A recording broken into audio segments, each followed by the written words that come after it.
This is a 280 upper. It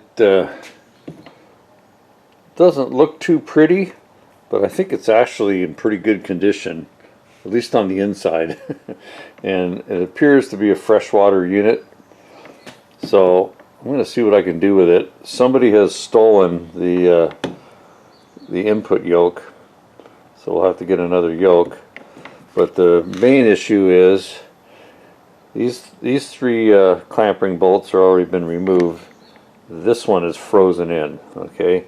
And somebody has tried to take it out, and they've rounded out, not completely, but probably 80% of the hex on the bolt head. So we're going to try to get that out of there. What I'm going to do, this is a genuine Allen 3/8. It's larger, and what I'm going to do is try to grind down the flats a little bit, try to make a custom size hex key that I can drive in there and get a good tight fit.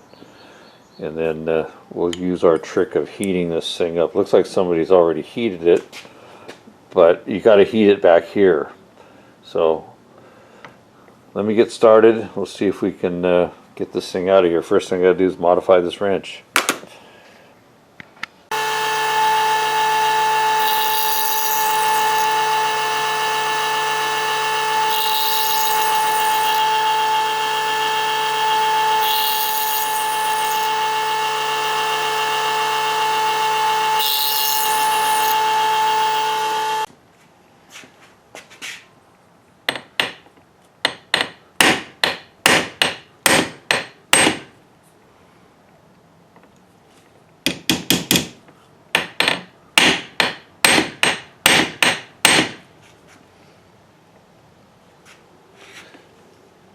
Okay, well, let's heat it up and we'll give it a try.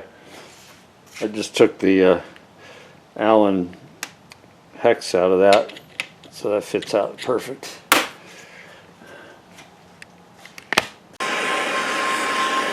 So this is a steel bolt in an aluminum housing. There's a tight fit for the shoulder of the bolt that goes through there, and then of course it's threaded in here. The threads usually aren't a problem. It's the shank of the bolt back here that gets frozen to the aluminum. So we'll heat it up back here and see what happens. Yeah, somebody's already tried it.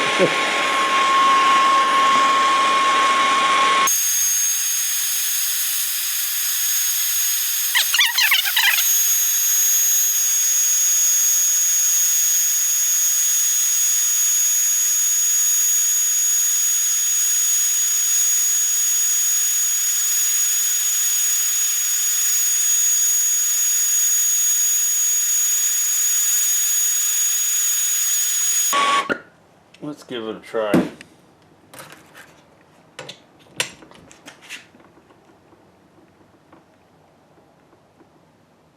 Nope, not ready yet. Might have to get the bigger torch out.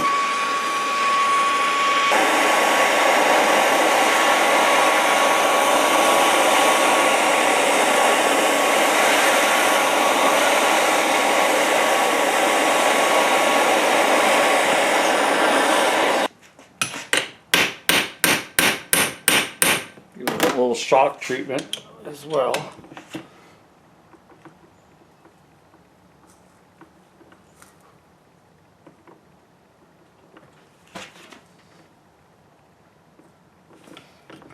Wow. Yeah.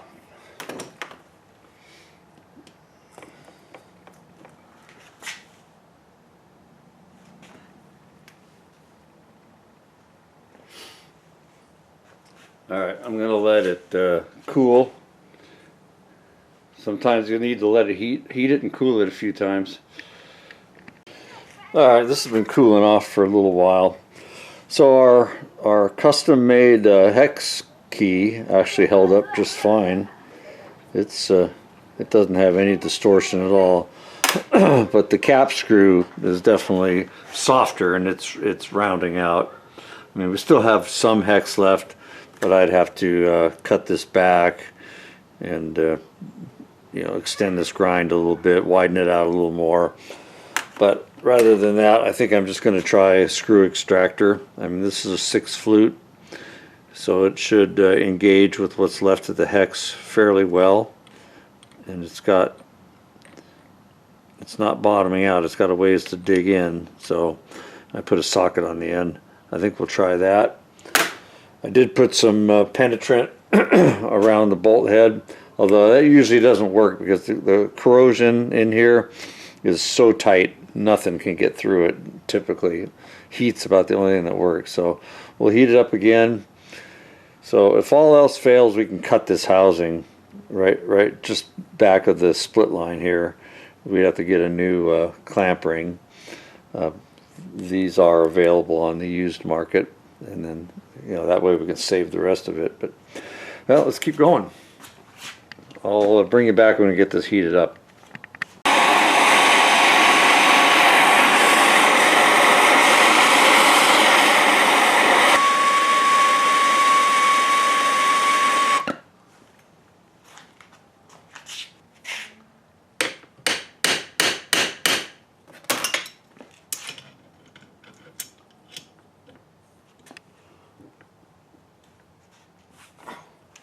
Sucker's hot.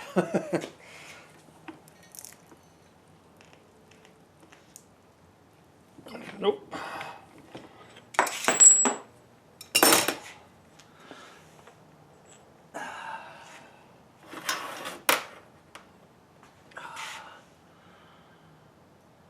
All right, well, I think I'm going to let this cool overnight.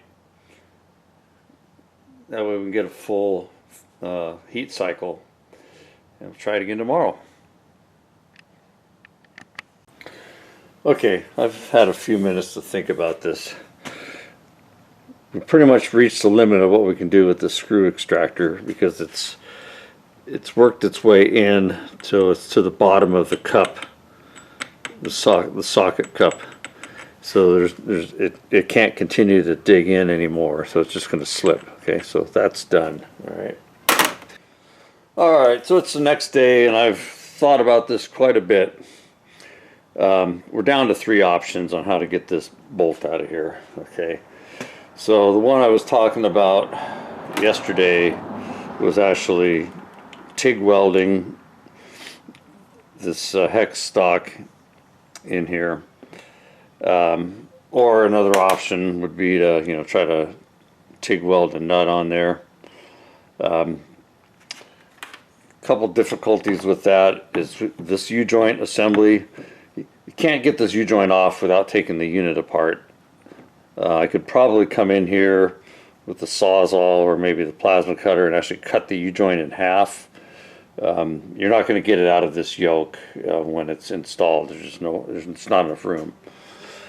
So anyways, the other issue is this housing is aluminum. There's a counterbore here for the cap screw. It's very thin over here, and we're running a risk of, you know, melting out some of that aluminum when we're doing the welding. And then the other thing is we had this heated up pretty dang hot, about as hot as I'm comfortable heating one of these. And when we had our adapter in there, I had some really good torque on it. In fact, we weren't that far from twisting off the bolt head. So even if we were successful in welding on, you know, a piece of stock or nut, I think we're still going to be in the same boat. It's probably going to snap off before anything happens. Okay, so right now the bolt head is fairly intact. I mean, chewed up on the inside, but we can establish a center and line up on it. We've got a flat machine surface on the back. Oh, here, let me zoom you guys out.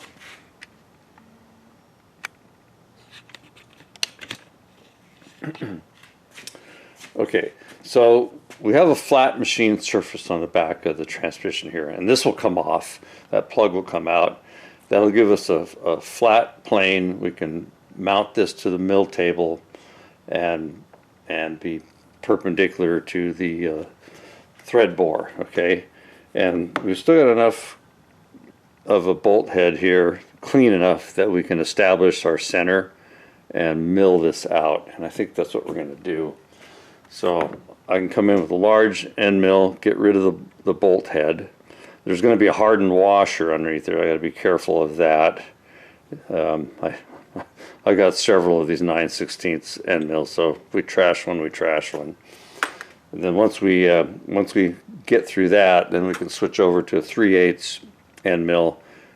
Probably do a pilot hole down the center first, but then we'll switch to our 3/8 end mill and just mill out the shank of the bolt all the way down, and leave about maybe a 1/16 of an inch or an eighth, probably 1/8 of an inch before we get to the parting line. And hopefully that'll be enough that we can disassemble this. That'll leave a little bit of stud sticking out of this housing, which we can then center back up on with our tap drill size, which would be 5/16, and drill that out. Or maybe we'll get lucky. We'll try left-hand drill bit. Maybe it'll come out because it's probably frozen back in this area. So that's what we're going to try. I'm going to take this off, clean this up. I need to protect these bearings. I'm going to put masking tape over them so that no chips get in them. And we'll get it set up in the mill.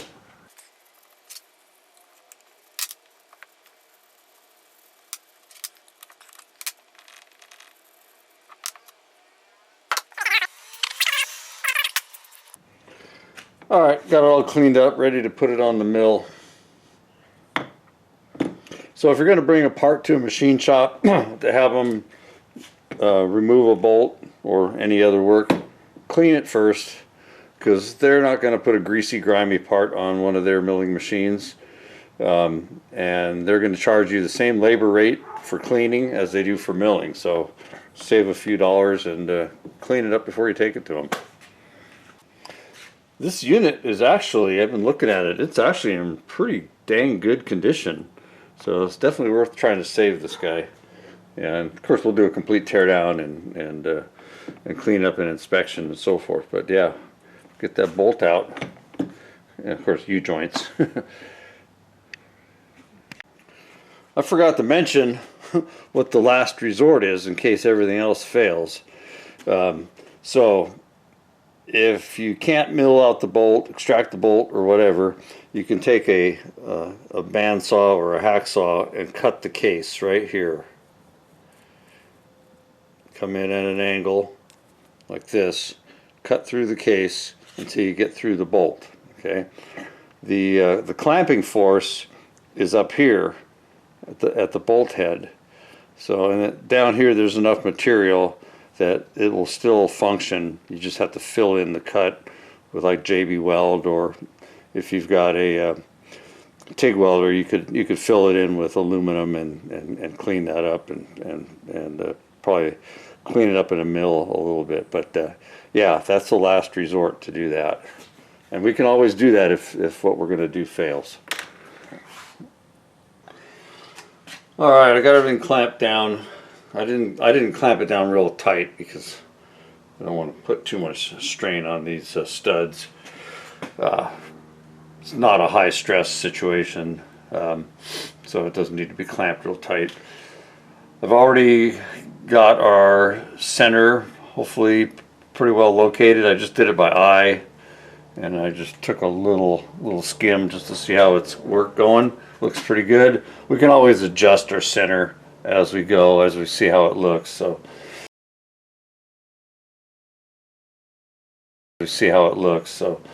first thing is to get the bolt head off, and we've got a hardened washer underneath there. I'm a little worried about that. Hopefully we'll be able to tell when we get there.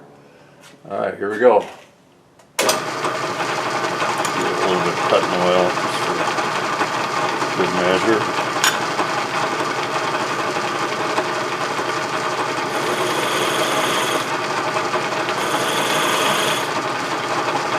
Looks like we're pretty well centered.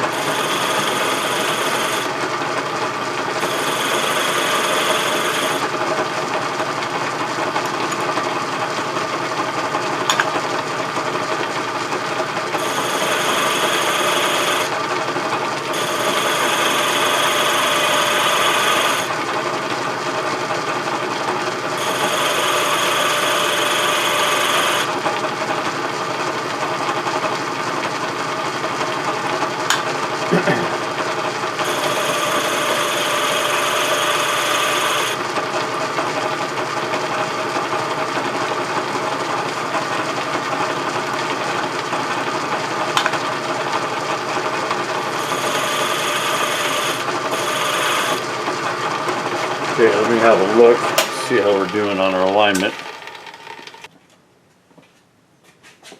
Need to come this way a little bit.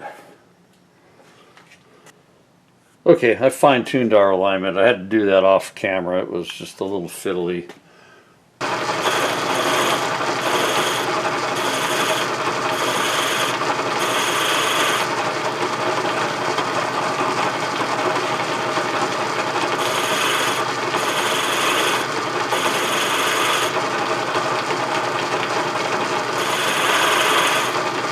Okay, I'm going to have another look. I made another tweak to our alignment, so we're looking really good now.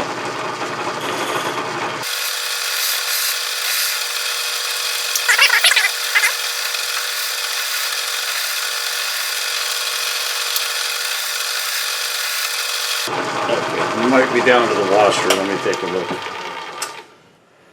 Alright, I put a center drill in. I'm going to just spot a hole. Not too deep, but just to make things a little easier.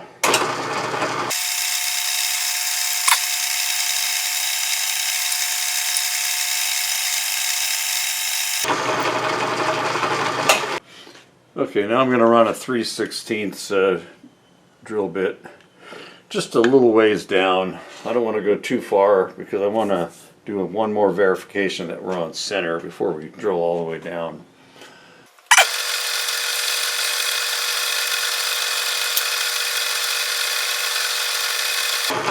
That's probably good.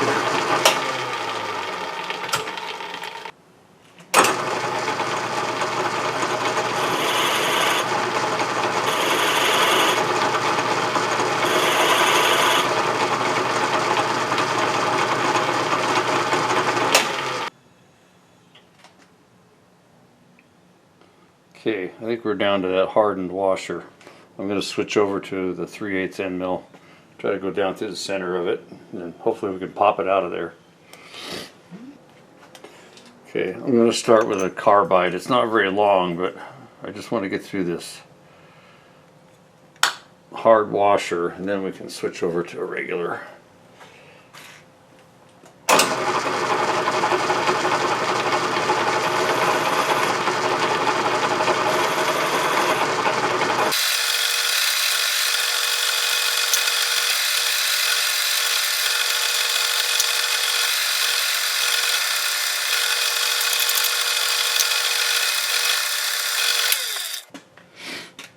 I was able to get a hold of that washer with our screw extractor, and I'll get you a photo, but yeah, we're dead center on the bolt, so we're good to go.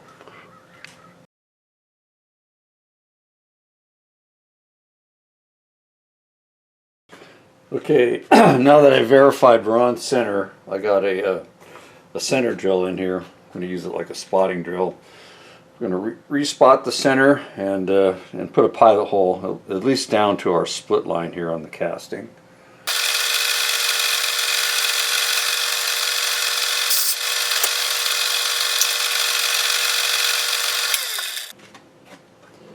Okay, I was just checking how far. If we go to the end of our flutes, that's going to be about right.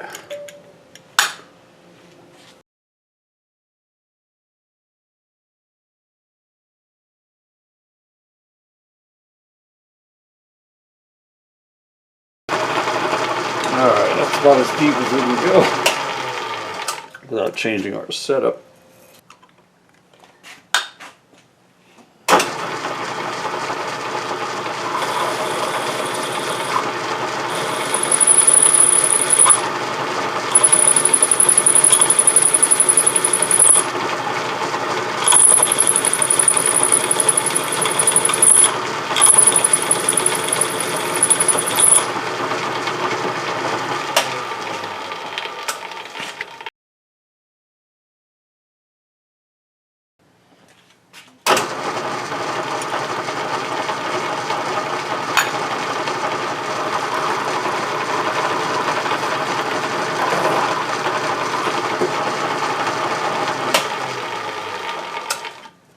That's as deep as I can go with this setup.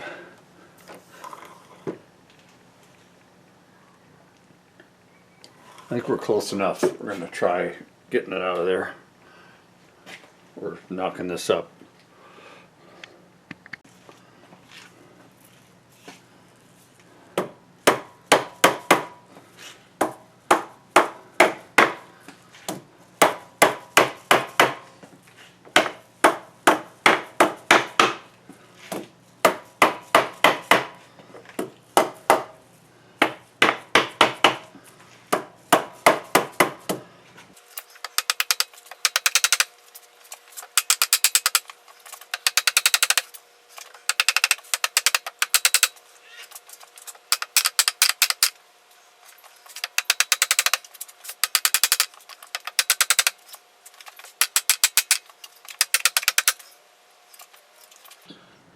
Okay, I got one spot there I can put a little pry bar pressure on.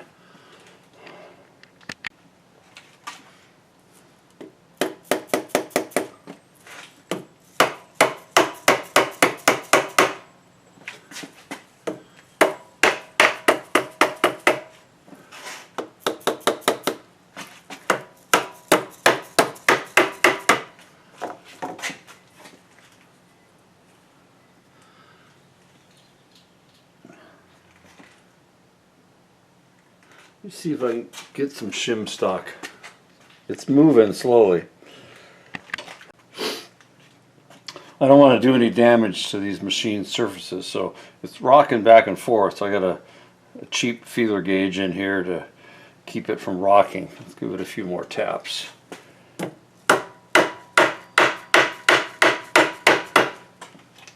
Okay.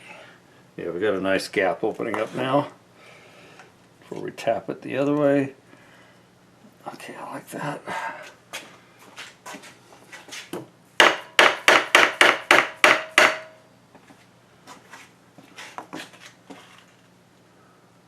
Still kind of tight.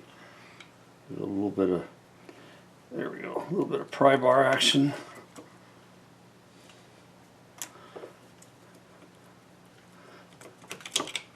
There we go.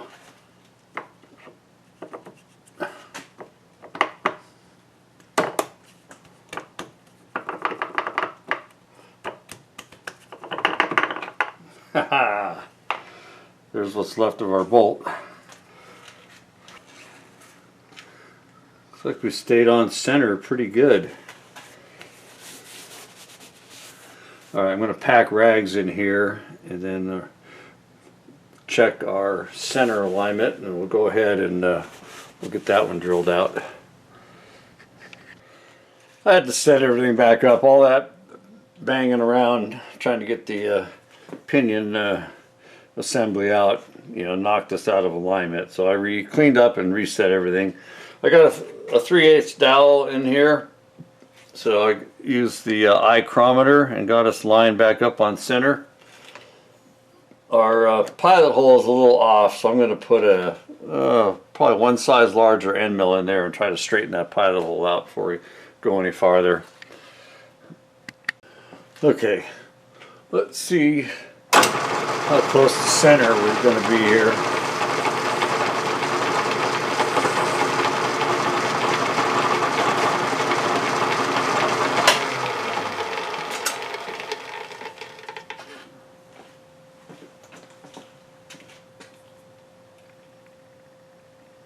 All right, that looks really good. Keep going.